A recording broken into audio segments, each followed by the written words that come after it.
Ayyuhal rahimakumullah, seperti biasa setiap malam Rabu, alhamdulillah kita masih selalu diberikan kekuatan oleh Allah, diberikan kesehatan oleh Allah untuk bisa hadir ke majelis ini.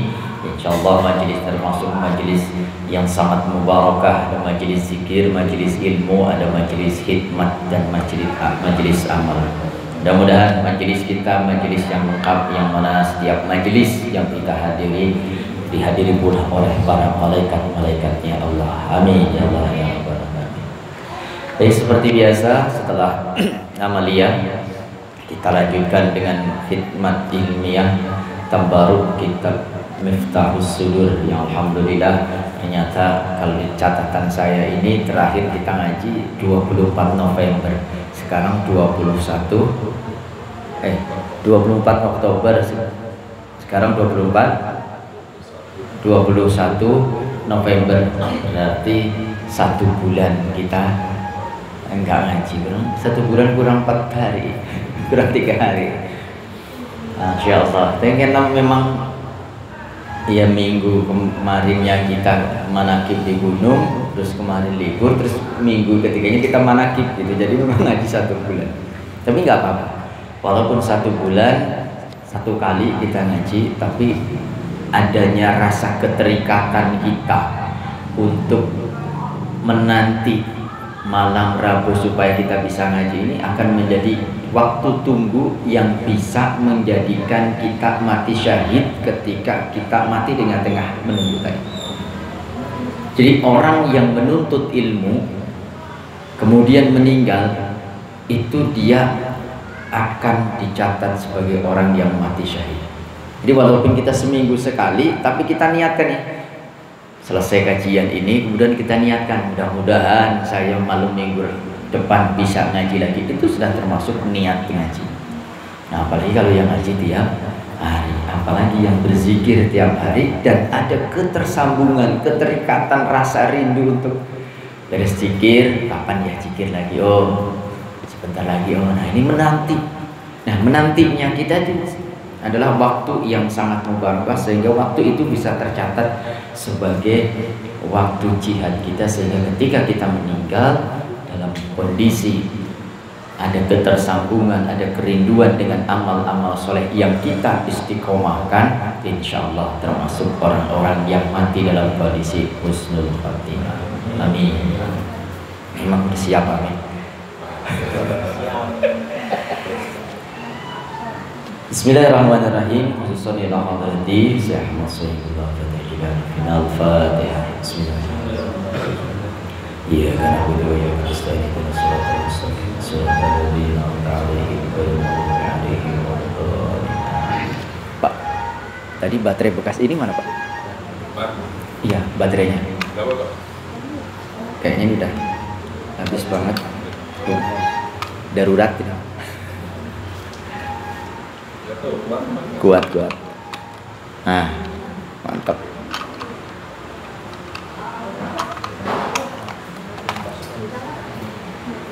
Bismillahirrahmanirrahim. Fa'lam anna kullaman lam yattakhid lahu syaikhan yarshuduhu ila khuruji an hadhihi sifat fahuwa a'sallahi wa li rasulihi li'annahu la yahdi li tariqatil ilaj walau takallafa la yanfa'u bi ghairi syai'in walau hafadha alfa kitabin. Nah ini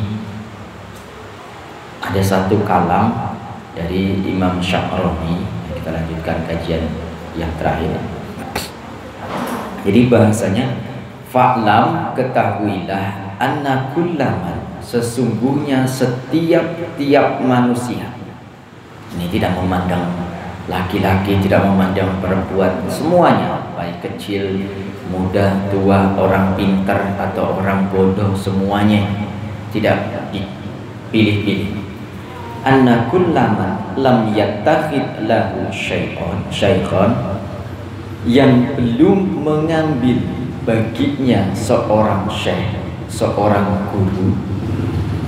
Jadi kalau orang belum memiliki seorang guru, lahu bagi orang tadi syaikhon guru, yarshudu yang memberikan petunjuk kepada orang tadi, si man tadi, ila khuruji an hadhihi sifat, supaya orang tadi bisa keluar dari sifat-sifat yang buruk. Masya Allah, alhamdulillah. Jadi selama orang tadi belum bertemu dengan Syekh Mursyid yang bisa menghantarkan, mengajarkan, memberikan petunjuk baginya untuk keluar dari perkara-perkara sifat-sifat yang buruk, maka disebutkan fahuwa asallahi wa li rasulih, maka orang tadi selamanya ada dalam kedurhakaan kepada Allah dan Rasulnya. Ini pentingnya kita mencari guru yang mursyid, yang bisa membimbing kita, yang bisa mengajarkan kepada kita untuk bisa menghilangkan sifat-sifat keburukan yang ada di dalam diri kita. Jadi kalau kita tidak bertemu dengan wali yang mursyid dan masih terus saja kita diisi dengan keburukan-keburukan, maka kita dianggap fahuwa asallahi wa li rasulih. Kenapa? Li'annahu la yahtadi li tariqil ilaj, karena sesungguhnya si man tadi, orang yang belum menemukan guru, itu tidak mendapatkan petunjuk jalan untuk naik, untuk menghilangkan sifat-sifat tadi. Jadi seperti orang dikurung dan tidak bisa mencari jalan keluar, maka selamanya ada di dalam kurungan itu. Kurungan ini apa? Kurungan nafsu setan, terbelenggu dengan setan. Nah, kalau ini terus dan dibiarkan, tidak dipertemukan dengan wali yang mursyid dan tidak mencari guru mursyid, maka selamanya adalah kedurhakaan. Walau takallafa la yanfa, walaupun orang tadi menebus, bayar, nyogok malaikatnya, ini malaikat yang penting saya selamat, dan sogok malaikat nggak bisa. Walaupun dia menebus dengan apapun, kalau belum temukan dengan wali mursyid, itu tidak akan bisa menyelamatkan dia. La yanfa'u bi ghairi syai'in, maka tidak akan memberikan manfaat selain daripada syekh mursyid tadi. Walau hafadhu alfa kitabin, ini yang lebih bahaya, ngerti lagi. Walaupun orang tadi hafal 1000 kitab, oh kitab satu aja nggak hafal kita. Ini disebutkan walaupun hafal 1000 kitab, artinya walaupun ulama besar sekalipun, selama dia tidak mendapatkan petunjuk dari wali mursyid, selamanya ada di dalam kegelapan. Ya, apalagi kita orang yang bodoh, apalagi kita orang yang tidak mengerti alif bata. Yang ulama besar sekalipun, seandainya dia tidak bertemu dengan wali yang mursyidan dan belum mendapatkan talqin zikir, maka fahuwa asallahi wa li rasulih. Ngeri. Ini bukan kalamnya saya, ini bukan kalamnya Pangarsa Abah, tapi ini kalam daripada ulama-ulama besar seperti halnya Imam Syafi'i, para tokoh-tokoh ulama zaman dahulu yang dekat dengan Rasul, dan Rasul pun memberikan isyarat demikian. Maka kalau orang yang belum mendapatkan guru mursyid, maka selamanya dia adalah kedurhakaan kepada Allah dan Rasul. Karena orang yang belum mendapatkan wali mursyid, belum bertemu dengan wali mursyid, belum mendapatkan talqin zikir dari wali mursyid, maka seumur hidupnya, umurnya itu hanya digunakan untuk bermaksiat kepada Allah. Kenapa saya sebut umurnya untuk bermaksiat kepada Allah? Karena yang digunakan untuk beribadah itu paling banter cuma 30 menit. 30 menit kalau kita sholat 5 waktu. Satu kali waktu paling 5 menit, 25 menit tambah wiridnya 1 menit. Kali 6 kan berarti 1. Waktu cuma 6 menit, 6 kali 5 30. Itu aja dah assalamualaikum langsung cacing kabur kan? Nah, ini kalau kita belum mendapatkan talqin zikir, maka yang dinilai ibadah itu hanya sholat kita. Itu pun kalau khusyuk. Biasanya kalau kita begitu Allahu Akbar, yang lupa jadi ingat, yang ingat jadi tambah ingat. Yang dicari pun kadang jadi ketemu ketika kita sholat. Maka kalau kita kehilangan apa-apa, gak usah repot-repot cari sholat. Ya kan? Kang Didi mau berangkat kerja, kunci motornya ketinggalan, muter-muter nyari gak ketemu-ketemu. Gak usah bingung-bingung sholat. Begitu Allahu Akbar, wah, oh ternyata dengan celana, ya kan? Celana yang tidak keulan. Mana kalau kita ada yang hilang, sholat. Itu. Nah, ini kalau kita tidak bertemu dengan wali mursyid, maka selamanya dalam kedurhakaan, karena umur kita ini selalu digunakan untuk lupa kepada Allah. Sementara Allah memerintahkan kepada kita, jelas-jelas disebutkan di dalam Al-Quran, wa ma khalaqtul jinna wal insa illa liya'budun. Jadi di situ kalimatnya yang menjadikan kita ini kalau tidak ingat, tidak ibadah kepada Allah, itu berdosa. Dan tidaklah aku jadikan jin dan manusia kecuali untuk beribadah. Jadi kalau kita tidak beribadah, kita dosa. Sementara 24 jam waktu yang diberikan kita hanya 30 menit yang digunakan untuk ibadah. Yang 23,5 kemana? Oh kan saya kerja, kan saya begini. Allah tidak mau memerintahkan itu. Allah memerintahkan kita untuk beribadah. Nah, wujud ibadah itu bermacam-macam. Oh, malam Jumat berduaan sama istri juga ibadah, ya kan? Tidak dilarang, kerja bisa jadi ibadah, dengan catatan kerjanya kita untuk apa? Kita diperintahkan untuk ibadah.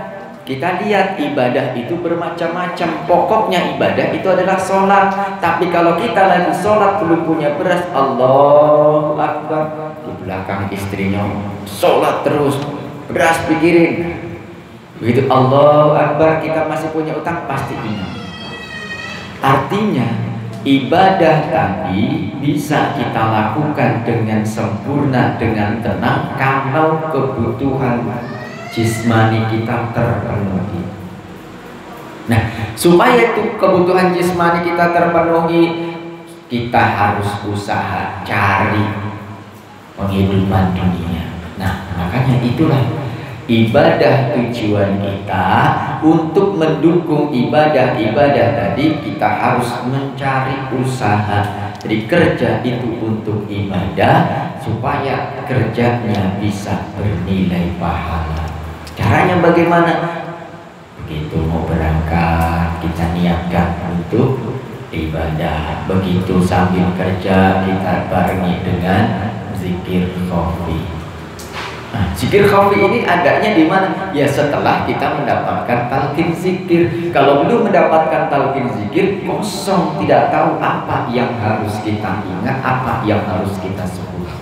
Maka talqin zikir inilah yang akan menyelamatkan kita, yang menjadikan setiap gerak-gerik kita,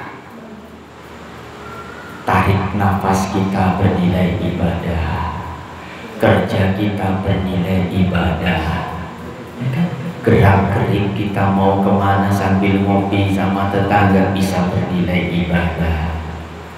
Bahkan kita kerja kesana kesini bisa bernilai ibadah, tidur pun bisa bernilai ibadah. Nah, saya ingat kemarin ceritanya bagaimana ketika ada orang sholat Dan ada orang sholat dan ada setan yang ingin menggoda, tapi setan itu tidak mau masuk ke dalam tempat sholat. Setelah ditanya oleh Rasulullah, "Wes, setan, apa yang kau lakukan?" "Saya mau menggoda orang yang sedang sholat." "Terus kenapa di luar sementara orang yang sholat di dalam?"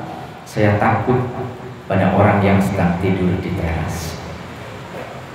Yang sedang sholat enggak takut, justru yang tidur malah takut. Kenapa? Karena yang tidur tadi hanya tidur jismaninya, tapi ruhaninya tidak tidur.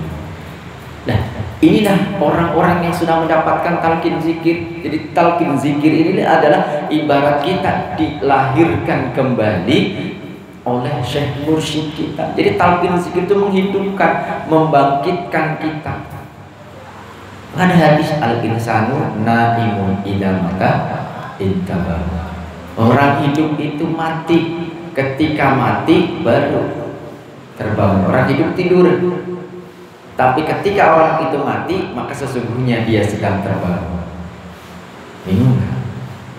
Jadi kita ini sebenarnya tidur kalau tidak dibangkitkan, tidak dihidupkan melalui apa? Melalui talqin zikir. Nah, kalau kita sudah mati, baru kita akan tersadar selama ini kita goflah, selama ini kita tertidur, selama ini kita lupa kepada Allah.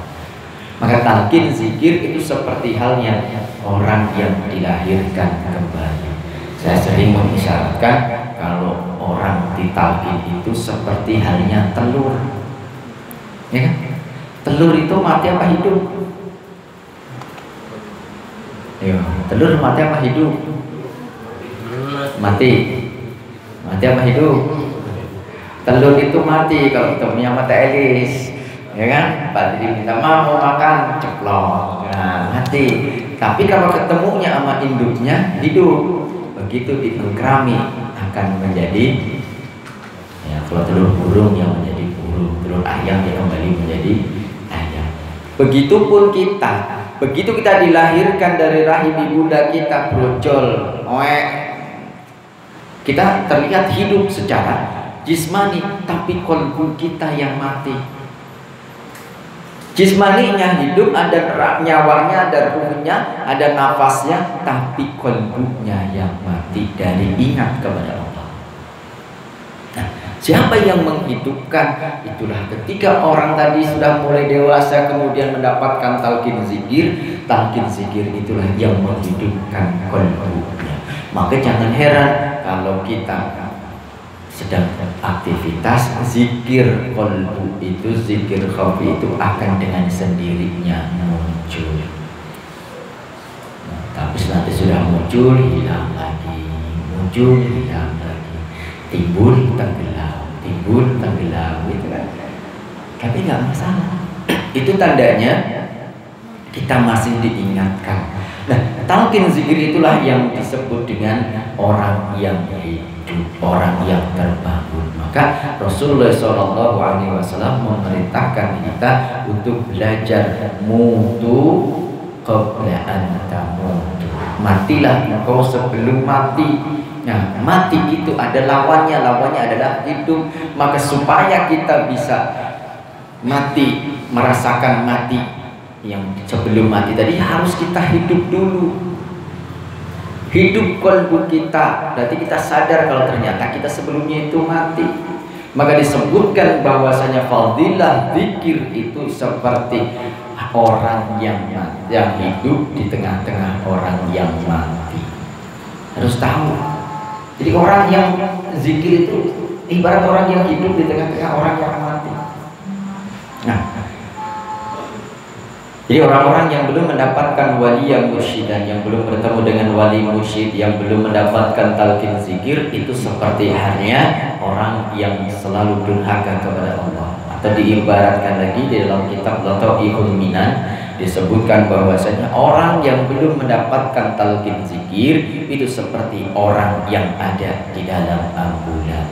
Orang yang sakit kritis ada di dalam ambulan. Maka harus secepatnya mendapatkan dokter. Dan Syekh Mursyid itu seperti halnya dokter, tapi bukan dokter secara jismani, tapi dokter ruhani.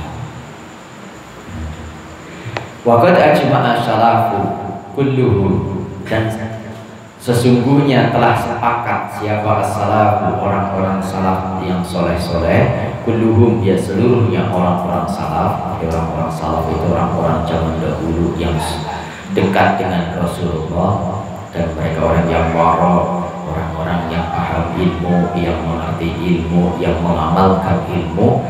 Itu orang-orang salafus soleh. Kulluhum, seluruhnya orang-orang salafus soleh. Ala annaman, atas sesungguhnya setiap manusia, lam yasihu lahu nisbatun qaum, yang tidak sah baginya ketersambungan dengan satu kaum atau nasab atau silsilah, maka la yajuzu yalqinahum dzikran, maka orang tadi tidak bisa, tidak menang, tidak boleh untuk mentalkin zikir kepada siapapun. Wala syai'an, dan tidak ada satupun minat tariqi, dari jalan ida sarra fi tariqi, innama huwa ratibatul qulub ba'duha ba'dan ila Rasulullah sallallahu alaihi wasallam. Di sini ada syarat. Orang yang disebut dengan wali mursyid tadi, orang yang bisa memberikan talqin zikir tadi, orang yang bisa memberikan petunjuk kepada orang-orang tadi, ada syarat-syaratnya adalah orang yang sudah tersambung ruhaninya, tersambung batinianya, sambung menyambung sampai kepada Rasulullah Sallallahu Alaihi Wasallam. Jadi tidak sembarangan kita mendapatkan guru tadi, tidak sembarangan kita belajar dari seseorang, tapi harus orang-orang yang sudah tersambung silsilahnya sampai kepada Rasulullah Sallallahu Alaihi Wasallam. Jadi talqin zikir itu adalah menyambungkan ruhani kita dengan ruhaninya Rasulullah Sallallahu Alaihi Wasallam. Jadi talqin zikir itu seperti membukakan gerbang untuk kita sampai kepada Rasulullah. Nanti dari Rasulullah baru disampaikan kepada Allah. Jadi kalau kita tidak mendapatkan talqin zikir dari orang yang tepat, ya Kang Ubus, terus diminta Kang Ubus, saya mau belajar zikir, oh sini talqin sama Kang Ubus, tidak akan bermanfaat. Kenapa? Karena tidak mempunyai hak dan belum tersambung kepada Rasulullah.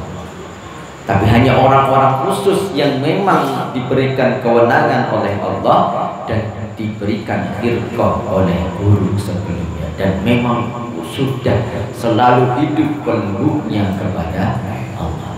Jadi tidak sembarangan orang yang bisa memberikan talqin zikir.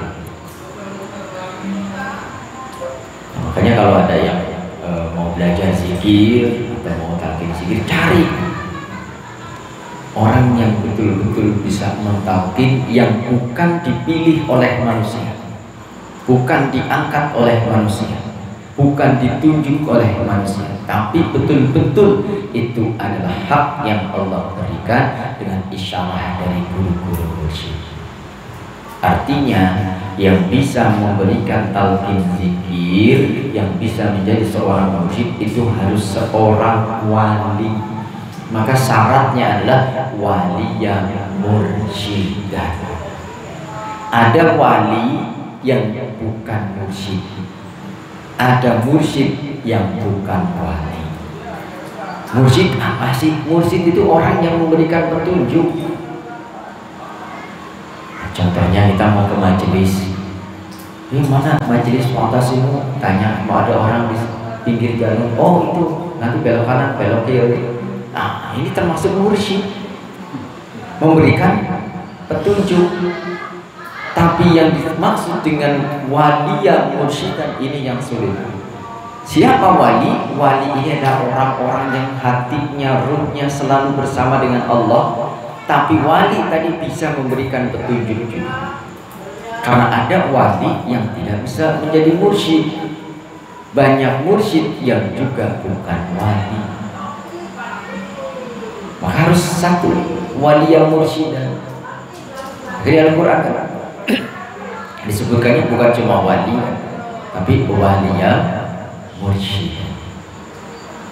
Kalau yang wali, hanya wali itu orang-orang yang ditarik kalbunya untuk selalu ingat kepada Allah, sudah tidak memikirkan lagi kepentingan-kepentingan dunia.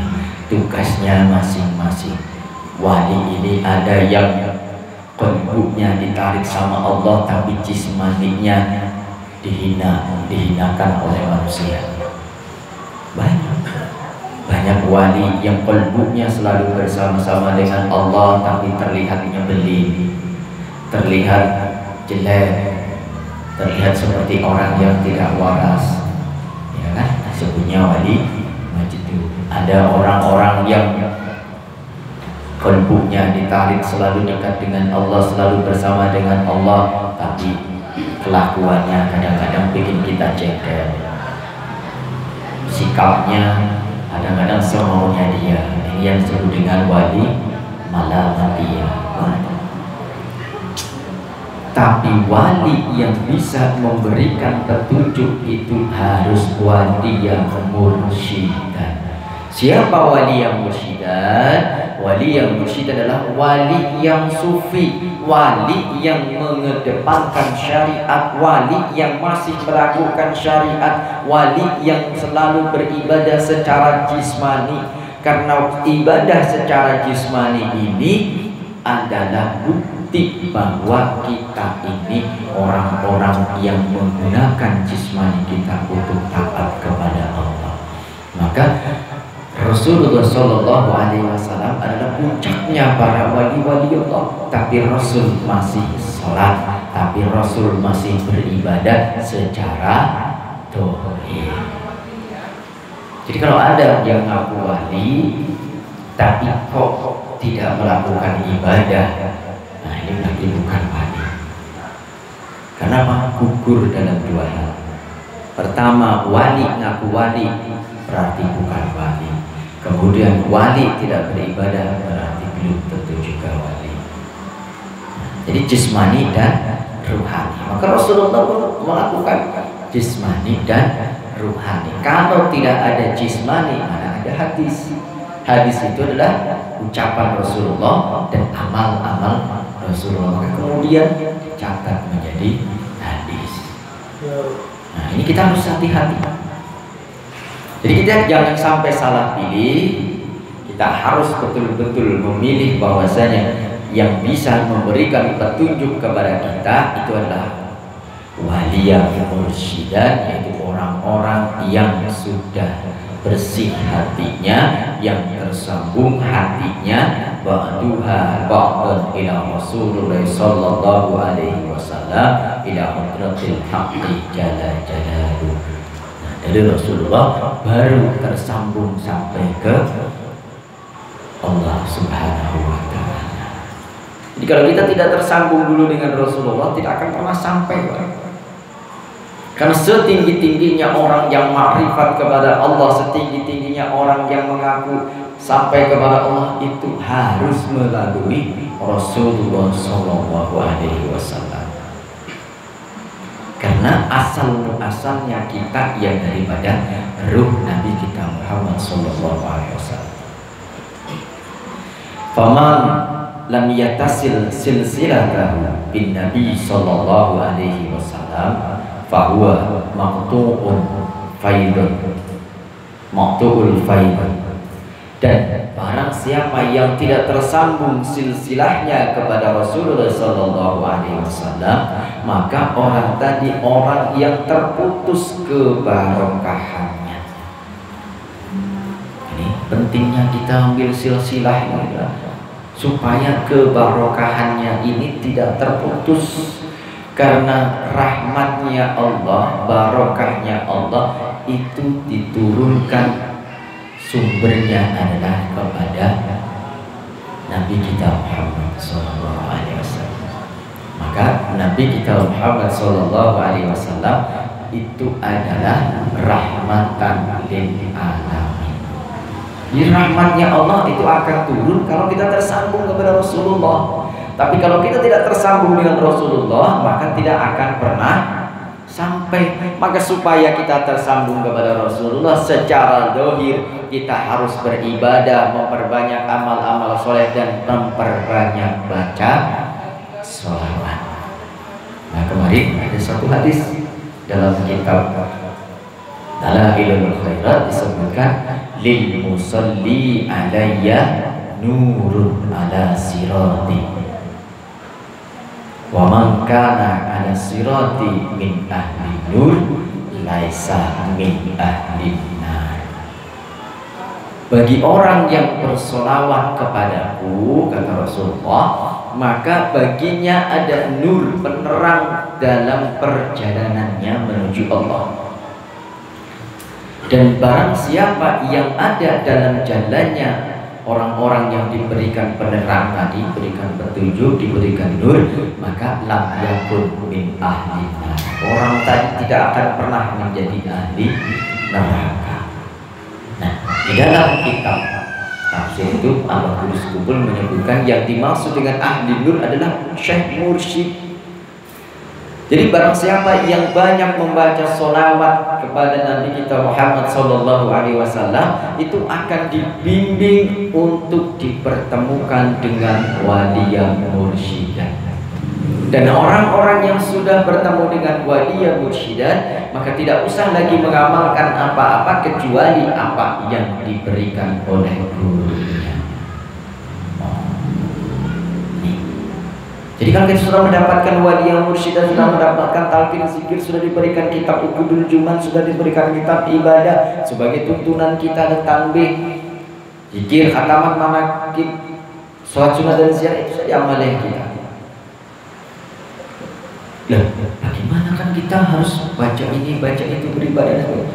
Semua amalan-amalan yang raja-rajanya amalan, semuanya sudah Allah berikan. Mau hiji, mau asma, mau apa, semuanya sudah. Yang suka baca hiji nasor, dalam amaliyah kita setiap kali ba'da khataman ada inti daripada hiji nasor.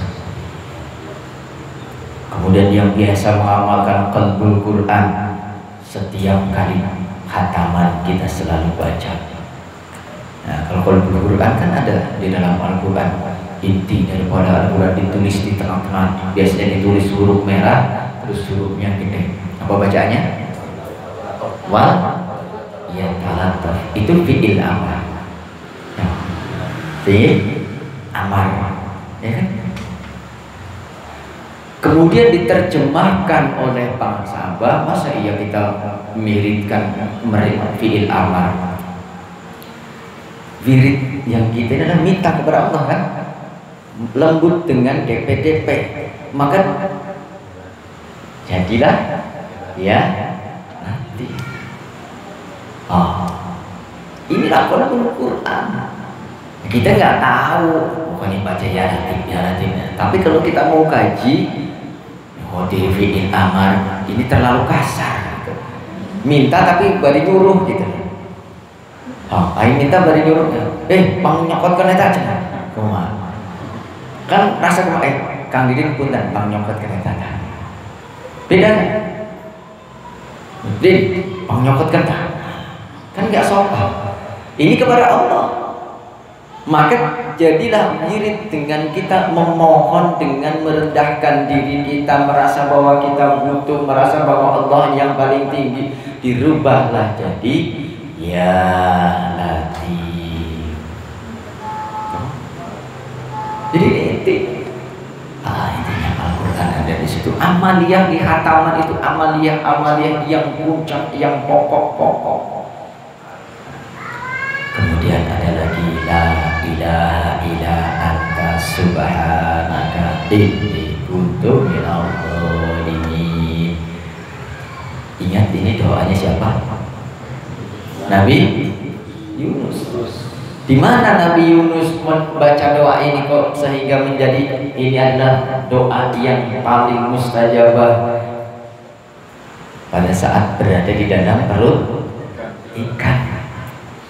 Di dalam perut ikan di tengah lautan, tidak ada yang tahu di dalam perut ikan ada Nabi Yunus alaihissalam. dan tidak ada yang bisa menolong. Siapa yang mau ngejar ikan di tengah lautan? Tapi dengan kepasrahan kepada Allah, Nabi Yunus meminta kepada Allah dengan membaca doa, La ilaha illa anta subhanak inni kuntu minadh dhalimin. Sudah ini untuk ada tauhid menjelaskan betul-betul supaya kita sadar bahwa kita inilah yang zalim, bahwa kita inilah yang kurang, bahwa kita inilah yang sering ghaflah kepada Allah, yang diberikan waktu banyak 24 jam, hanya 30 menit kita gunakan untuk beribadah. Siapa yang zalim? Kita. Dan apalagi kalau kita tidak mendapatkan talqin zikir tadi, seluruh waktu kita gunakan untuk hal-hal yang tidak penting.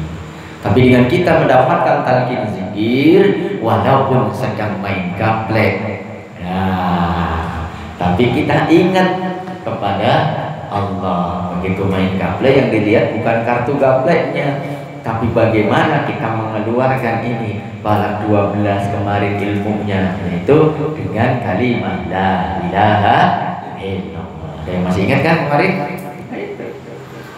Jadi kita selalu ingat kepada Allah kapanpun, dimanapun, tanpa terbatas ruang dan waktu. Dengan apa? Dengan zikir yang ada di dalam qalbu kita. Karena zikir yang ada di dalam qalbu kita tidak akan menghalangi aktivitas kita. Walaupun kita sedang di jalan, walaupun kita sedang di pasar, walaupun sedang berdagang, walaupun sedang di sawah, walaupun sedang di ladang, tapi qalbu kita selalu ingat kepada Allah. Inilah untungnya orang-orang yang mendapat talqin zikir. Amalkan dengan sebaik-baiknya, baik jahar ataupun khafi. Maka orang-orang yang mendapat talqin zikir itu adalah orang-orang yang tersambung kepada Rasulullah SAW. Bahkan disebutkan bahwasanya bukan hanya tersambung kepada Rasulullah, tapi tersambung kepada Allah. Karena dalam hadis disebutkan, Ana inda doni abdi wa ana ma'ahu idza dzakara. Aku bersama sangkaan hambaku bersamaku, dan aku bersamanya ketika hambaku tadi sedang ingat kepada. Jadi kalau kita ingat di dalam qalbu kita, ingat dengan zikir qalbu kita, ingat dengan ruh kita, ingat dengan fu'ad kita, ingat dengan zaghar kita, bahkan ingat dengan sirri kita, berarti kita sedang ingat, sedang bersama-sama dengan Allah. Inilah dahsyat. Dan orang-orang yang tidak tersambung silsilahnya kepada Nabi, maka orang itu adalah terputus kebarokahnya, rahmatnya Allah terputus baginya. Karena Rasulullah SAW itu adalah faidur rahmat, pintu rahmatnya Allah. Walam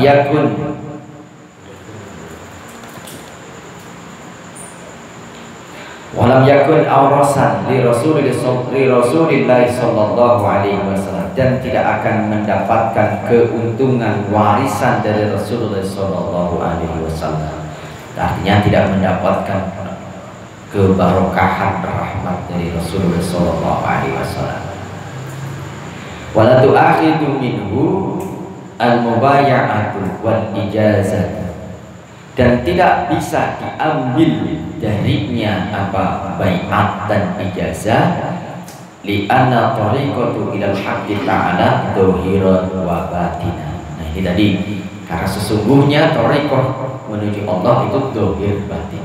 Jadi kalau ada orang yang mengaku menjadi wali mursyid, kemudian secara syariatnya tidak benar, hanya mengedepankan batiniahnya, itu pun kita tidak boleh mengikuti. Jadi wali mursyid adalah orang yang tidak ada celah zahir batin, orang yang usul kepada Allah zahir batin. Artinya syariatnya jalan, ruhaninya bersama dengan Allah. Maka para sahabat selalu mengajarkan kepada kita untuk mengedepankan syariat. Sepuncak-puncaknya makrifat kita kepada Allah, atau puncaknya makrifat kita kepada Allah, itu adalah ketika kita melakukan sholat. Walaupun kita tiap hari melakukan sholat, tapi setiap hari sholat kita itu berbeda. Setiap kali sholat kita berbeda. Dari segi apa? Dari segi kualitas sholatnya. Hari ini kita sholat mungkin begitu Allahu Akbar, ingatannya sudah kemana-mana. Tapi nanti 2-3 menit lagi kita sholat lagi, bisa jadi hati kita hudur bersama Allah. Dan itu tidak akan pernah sama setiap hari. Maka puncaknya makrifat itu adalah sholat. Jadi kalau ada orang mengaku makrifat kepada Allah tidak mau sholat, berarti dia tidak mengenal kepada Allah. Apalagi orang tidak sholat kok mengaku sebagai wali, berarti itu adalah wali syaitan. Nah, jadi jangan kita terus merasa, oh saya sudah thariqah, nah itu kan baru syariat. Tidak boleh. Justru orang thariqah itu melakukan syariat dengan sempurna, berusaha selalu menyempurnakan syariatnya. Para sahabat mengajarkan kepada kita 1 hari 1 malam isinya cuma sholat zikir, sholat zikir, sholat zikir terus.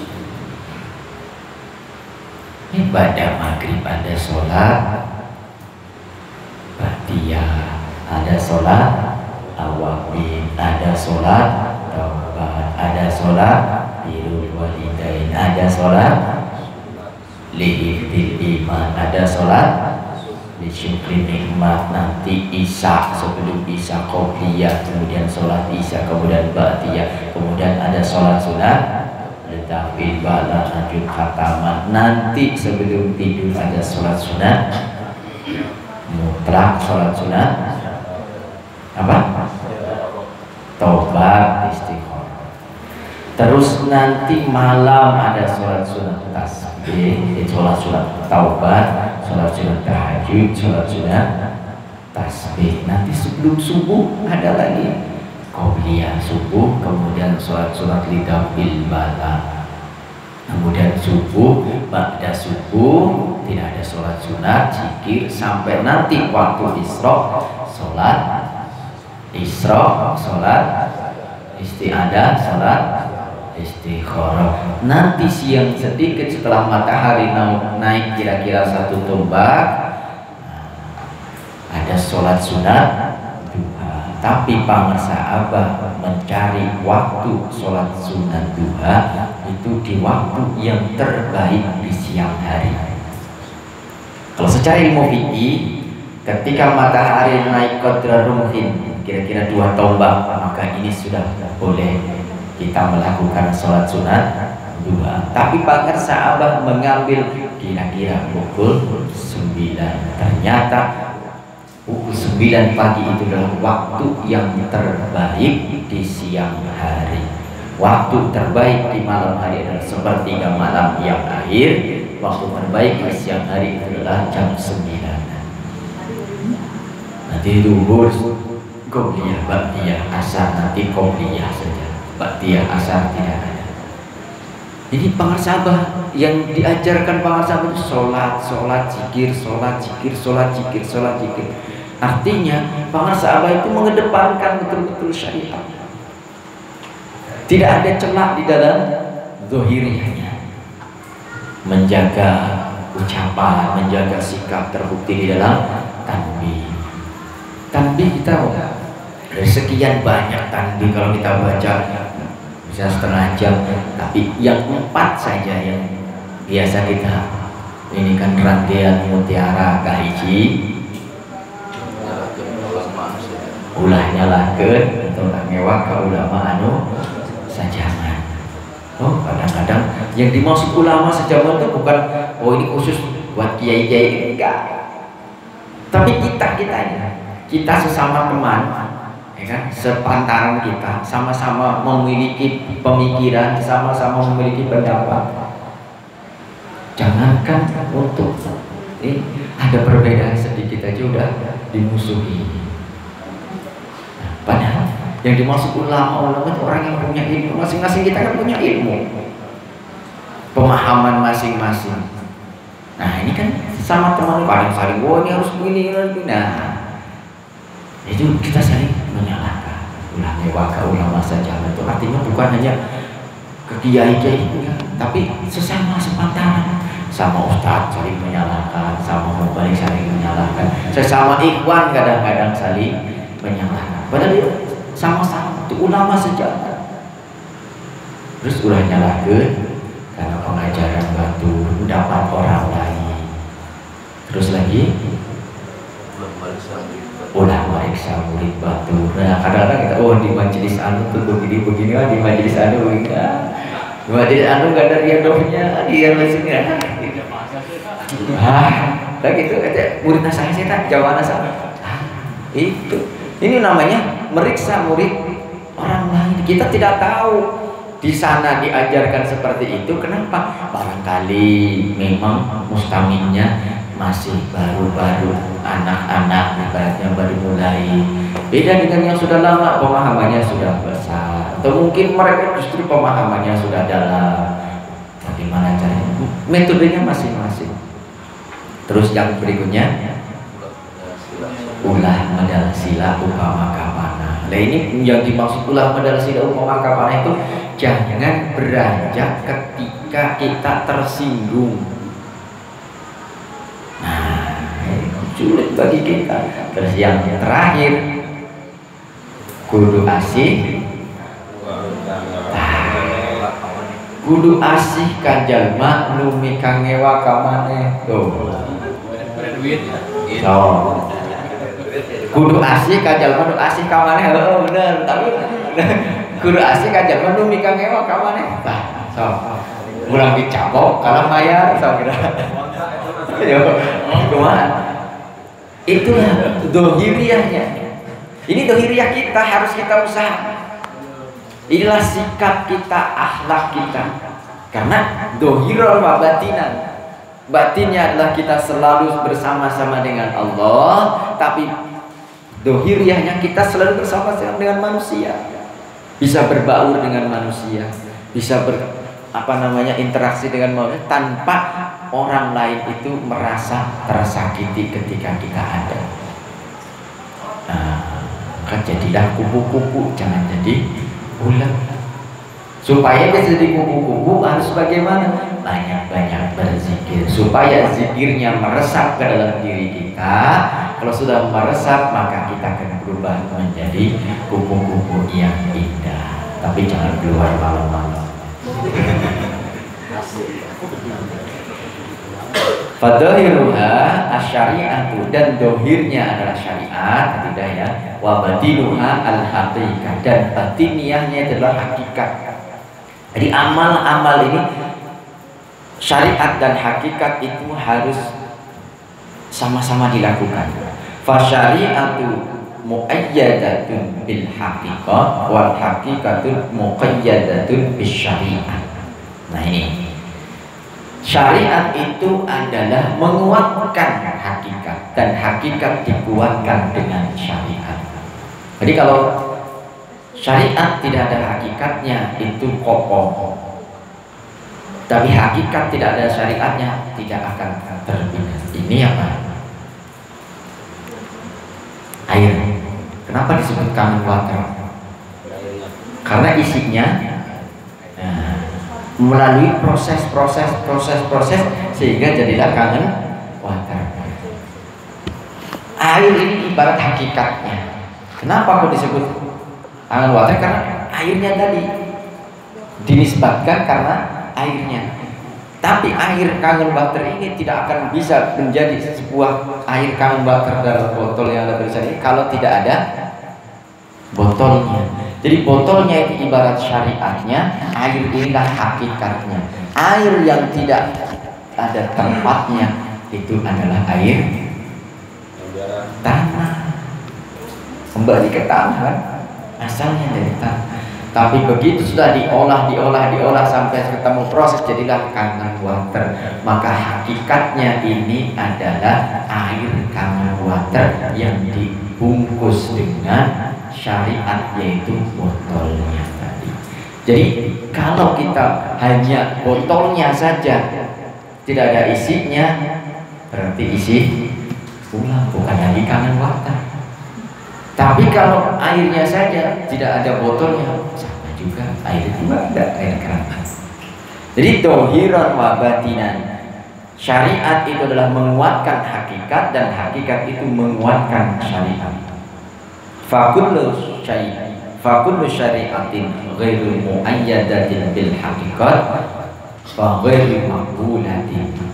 Maka syariat yang tidak dibarengi dengan hakikat maka tidak akan diterima. Toh Pak Hendar jualan kangen water tapi airnya nggak ada, kosong. Air melita. Kenapa? Karena nggak ada hakikatnya, hanya luarnya saja. So, keto dibalik jualan kangen water tapi pakai bokor, colang. Jualan kangen water pinggir jalan pakai colang, kalau ada yang beli disiukin gitu. Percaya nggak kalau itu kangen water? Ya kan? Nggak ada. Fakullu hakikatin ghairu muqayyadatin bisyariat wa ghairu maqbulatin. Dan sebaliknya, hakikat yang tidak dikuatkan dengan syariat itu pun tidak akan diterima. Fasyari'atu an ta'budahu wal haqiqatu an tashhadahu. Syariat itu adalah beribadah kepada Allah dan hakikat itu adalah musyahadah kepada Allah. Apa bedanya antara ibadah dan musyahadah? Salat itu adalah ibadah yang kita lakukan di dalam salat sesuai dengan gerakan-gerakannya. Kemudian pernahkah kita menanyakan siapa yang kita ibadahi? Dan sholat yang penting Allahu Akbar, Allahu Akbar. Hanya seperti itu. Atau di dalam sholat itu kita rasakan kita sedang bersama dengan Allah, kita sedang menuju Allah, kita sedang bercakap-cakap dengan Allah, kita sedang mengadu kepada Allah, kita sedang curhat kepada Allah. Maka di dalam kitab tafsir Qurtubi disebutkan ketika ada seorang yang membaca Alhamdulillahirabbil alamin, Allah membalas hamidani abdi. Jadi ketika kita sholat, kita sedang bercakap-cakap dengan Allah, kita memuji Allah. Maka kalau kita sholat, supaya kita sholatnya bernilai khusyuk, kita harus bisa menghadirkan qalbu kita, ruhani kita bersama dengan Allah. Supaya bisa seperti itu, sulit Pak. Kita tidak akan bisa. Wong sahabat aja nggak mampu. Ya? Sahabat siapa yang diberi sorban? Sayyidina Ali diberi sorban oleh Rasulullah. Ali, engkau sholat 2 rakaat, kalau bisa khusyuk, ini sorban aku berikan. Begitu Allah Akbar, rakaat pertama khusyuk. Begitu selesai rakaat pertama, naik rakaat kedua, langsung alhamdulillah aku sholat khusyuk, ini dapat sorban. Ya, sahabat saja tidak mampu untuk bisa sholat dengan khusyuk, hanya 2 rakaat. Apalagi kita.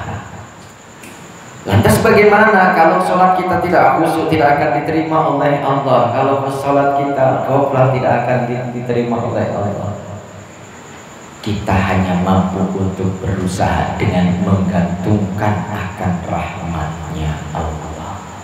Maka jangan mengandalkan amaliyah kita, tapi mengandalkan bahwasanya dengan amal-amal yang kita lakukan, Allah akan membukakan pintu rahmatnya bagi kita. Jadi kita sholat Allahu Akbar, kita meminta kepada Allah supaya Allah turunkan rahmatnya dengan sholat itu. Supaya kita bisa khusyuk, kita harus usaha dengan apa? Dengan hudurul qalbi Allah. Maka sholat yang khusyuk itu ada 4 yang harus dilakukan.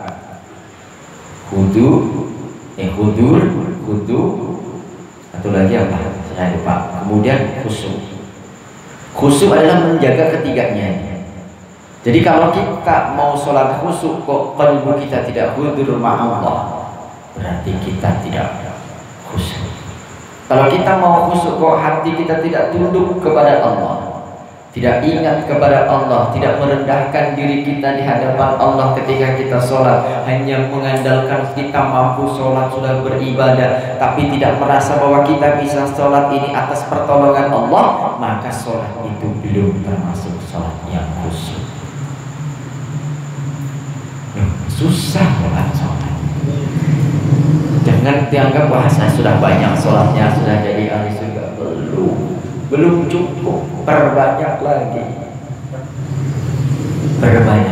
zikirnya. Maka harus kita usahai yang wajib dan yang sunnah. Jadi ibadah kepada Allah adalah melakukan perbuatan-perbuatan baik secara zahir dengan niat yang baik, tujuan yang baik, dan hakikatnya adalah supaya kita bisa musyahadah kepada Allah. Kalau kita sudah bisa musyahadah kepada Allah, barulah kita termasuk disebut orang yang Islam. Padahal kita KTP-nya udah Islam, tapi belum termasuk disebut Islam yang kafah. Dan Allah memerintahkan, ya ayyuhalladzina amanu khulu fis-silmi kafah. Masuklah kalian semuanya ke dalam Islam yang kafah. Jadi kalau kita belum kafah, Islamnya belum termasuk orang yang Islam. Orang yang Islamnya kafah yaitu orang yang bisa melakukan rukun Islam zahiran wa batinan. Rukun Islam ada 5. Yang pertama syahadat, yang kedua terus dalilnya dari mana, keterangannya dari mana? So tanyakan Ustaz cari banyak ayat dengan kitab fikih keterangan anu nyebutkan rukun Islam pertama syahadat. Tapi rukun Islam yang pertama adalah an tashhada an la ilaha illallah. So, benar tak? An tashhada lain. Jadi rukun Islam yang pertama adalah musyahadah. Musyahadah adalah menyaksikan Allah, melihat Allah dengan mata batin kita. Maka orang yang musyahadah tidak akan bisa dicapai kecuali dengan orang itu mengenal Allah. Maka awal mudin ma'rifatullah. Untuk bisa ma'rifat harus kenal kepada Allah. Untuk bisa kenal harus apa? Dikenalkan oleh orang yang sudah kenal kepada Allah. Yaitu siapa? Rasulullah Shallallahu Alaihi Wasallam. Tapi sudah tidak bertemu, diturun kepada para sahabat. Tapi jauh dari para sahabat turun para tabi'in terus sampai kepada wali yang mursyidah. Jadi wali mursyid ketika memberikan talqin zikir kepada kita, itulah wali mursyid sedang mengenalkan kita kepada